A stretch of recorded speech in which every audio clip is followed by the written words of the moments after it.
మళ్ళీ మా ఆఫీస్ దగ్గర పోయింది, ఎవరు మీరు అంటుండే.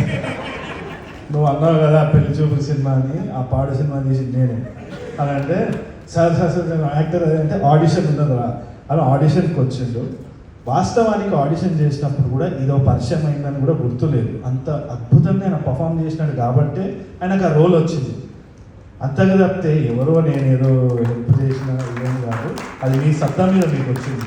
ఎప్పుడు నమ్మకం పెట్టుకోవాలి. మహేష్ గారిని మానిటర్లో చూసేటప్పుడు ప్రతిసారి అసలు ఆ చిన్న చిన్న రియాక్షన్స్, అందరు అన్నట్టు చిన్న చిన్న రియాక్షన్స్, ఆ కంటిన్యూటీ కూడా, అవన్నీ కూడా ఎంత న్యూయాన్స్డ్గా చేస్తుందంటే ప్రతి సినిమాకి పెరుగుతూ వస్తున్నారు. సో తప్పకుండా మీరు హీరో అయినా విలన్ అయినా ఏ పాత్ర అయినా కానీ జీవితాంతం అసలు సినిమాకి ఒక సర్వీస్లా చేస్తూ ఉండాలనేసి నేను మనస్ఫూర్తిగా కోరుకుంటున్నాను. అండ్ అదైతే and I think Badmashlu definitely hit అవుతుంది. 6th June ఎవ్రీబడి చూడండి. చూసిన తర్వాత మంచిగా ఉందంటే thank you Mahesh, thank you so much అని హ్యాష్ట్యాగ్ పెట్టండి. దాని అన్నిటికీ మీరు కూడా రిప్లై ఇవ్వాలి. థ్యాంక్ యూ అండి, థ్యాంక్ యూ సో మచ్ అని ప్రతి ట్వీట్కి మీరు రిప్లై ఇవ్వాలి. ఓకేనా? ఇదే అండి మీడియా.